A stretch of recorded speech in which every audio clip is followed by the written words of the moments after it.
There's no question that YouTube is such an important part of an effective sales and marketing video strategy.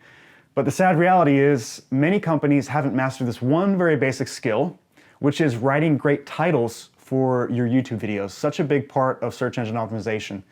And so in this video, I'm going to show you how to write a great title for YouTube videos and increase your views, increase your watch time, and also increase the amount of prospects that you get to connect with.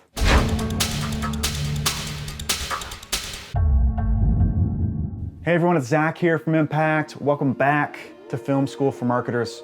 So let's first start by talking about why YouTube titles are so important anyways. I mean, what's the big deal with having a great title on a video? Isn't the video good enough? Well, let's break down two elements of search engines and the YouTube algorithm ultimately that it looks at in order to serve up your content. Because the goal at the end of the day is to have your content be found by quality prospects. So the first side of the algorithm is the search. In other words, there are lots of viewers and buyers that are out searching for questions, answers to their questions, and searching for quality education about their particular problem or need. The second side is the discovery side, which is that sometimes we're out just on the internet and we haven't made a search for anything, but these algorithms have served us up with great content that support whatever we've got going on, whether we're buying something or we have a problem or we just want to be entertained. And so those are the two sides of these algorithms. You've got the search and discovery. So on one side, if you don't have your videos optimized for search, then YouTube's not going to know who to show that video to when they type in their question. So we want to optimize the title around what the question is that the buyer would have.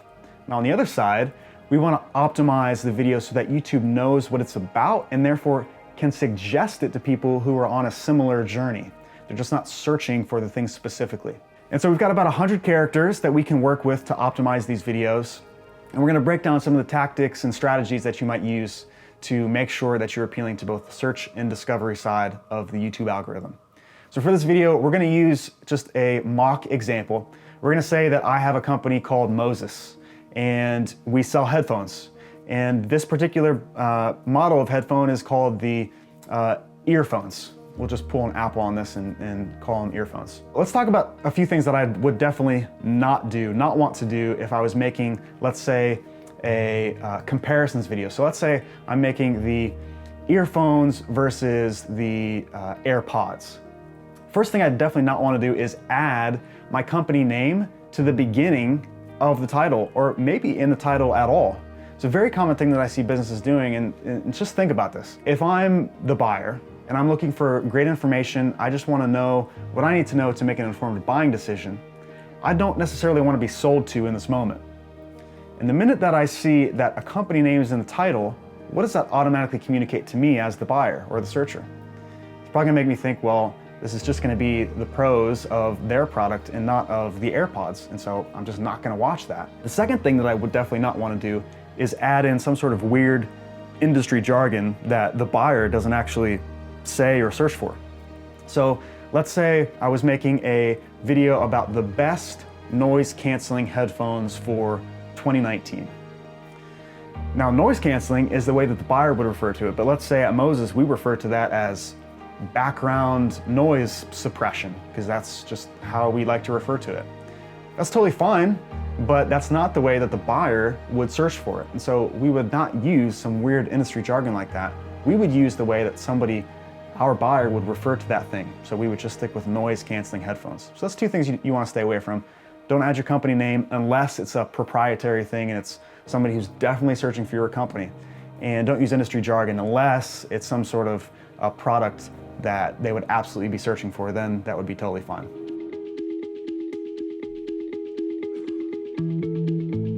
When you talk about optimizing for search, what you're essentially doing is you want to figure out what is the buyer looking for, what is the main keyword that they're going to be searching for in order to find a video like this. So the first thing we have to do is figure out what that one keyword or what that keyword phrase is. So let's go back to our noise canceling example. We're going to try and rank for best noise canceling headphones. So the first thing that I would do is I would try to do some research to verify, is that actually what I'd want to do? So what I recommend is using the TUBEBUDDY keyword research tool. And what the TUBEBUDDY keyword research tool does is it allows you to get some insights into any sort of phrase or keyword that you're trying to rank for. So you can type it in, you essentially get a score. You can see how often is that search conducted, how much content is out there competing for that keyword, and what are the chances that you and your channel would be able to rank for that. Now, you have to take this with a grain of salt because obviously some things are going to be hard to rank for. That doesn't mean you don't create content about it, but it's good to know just some intel on what's going on. I also like to search for a keyword phrase word for word and see what's already showing up. This way I can see what that content was about, how many views it has, how they did their description and their title and their tags and all of those things. And then in addition to that first keyword phrase, so best noise canceling headphones that I'd be going for, I would want to add some additional context.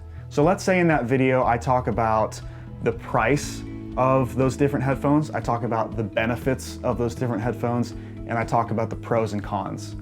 I would want to put that into the title as well. So at the very end of that title, I would put in parentheses, price, benefits, pros and cons. This really kills two birds with one stone. One, it adds more keywords for YouTube to see what that video is about, but it also tells your prospective viewer the type of criteria you're using to compare the different headphones.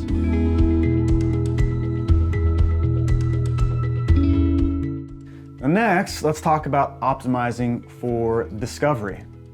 So as I mentioned in the beginning, optimizing for discovery is making sure that YouTube, when it suggests your video alongside other videos, that you get clicked.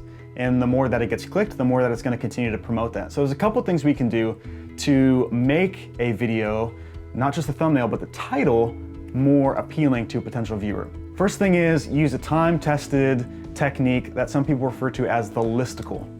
And the listicle is things like the top 10 ways, or the top 5 things, or the 5 simple things. It always starts with a number. But what it allows us to do is to know the depth of the content and also know that that content is organized in some fashion. I could improve our best noise canceling headphones by saying the top 5 best noise canceling headphones for 2019. And that informs the viewer that this is just going to be 5 quick options, and it's more than likely going to get more clicks than if I didn't include the number. So that's a really simple technique. The second technique is adding some drama into the title. So this seems kind of cheesy, but it's really important. We've actually already added some drama into it already. We've said the best noise canceling headphones. We could make it even better and say the top 5 best headphones with perfect noise canceling, right? That makes it more dramatic. It's not just noise canceling, it's perfect noise canceling. There's different ways you can apply this to your videos as well. I would say don't go overboard with making it overly dramatic, but it does help to reinforce the importance of what you might be talking about and also add some additional context for the viewer. So as a recap, we've got 2 things that we're optimizing our titles for. One is search and the other is discovery. The biggest thing with search is that you've got a really solid keyword phrase and you've got that keyword and keyword phrase very close to the beginning of your title. Avoid putting your company name, avoid adding company jargon, and see where you can add additional keywords. And on the discovery side, besides having a great thumbnail, you need to have a title that really draws the viewer in and is appealing to them. So using drama and using the listicle technique is a really great way to optimize for discovery. If you'd like to learn more about YouTube and how to optimize your videos, you can check out our YouTube for Business playlist here on Film School for Marketers. I'm also going to drop a bunch of helpful links down in the description that you can go and learn more about how to optimize your videos and channel for more connections with prospects. Really appreciate you hanging out with me today. If you like this video, hit that thumbs up. Make sure you subscribe to Film School for Marketers. Until I see you next time, keep learning.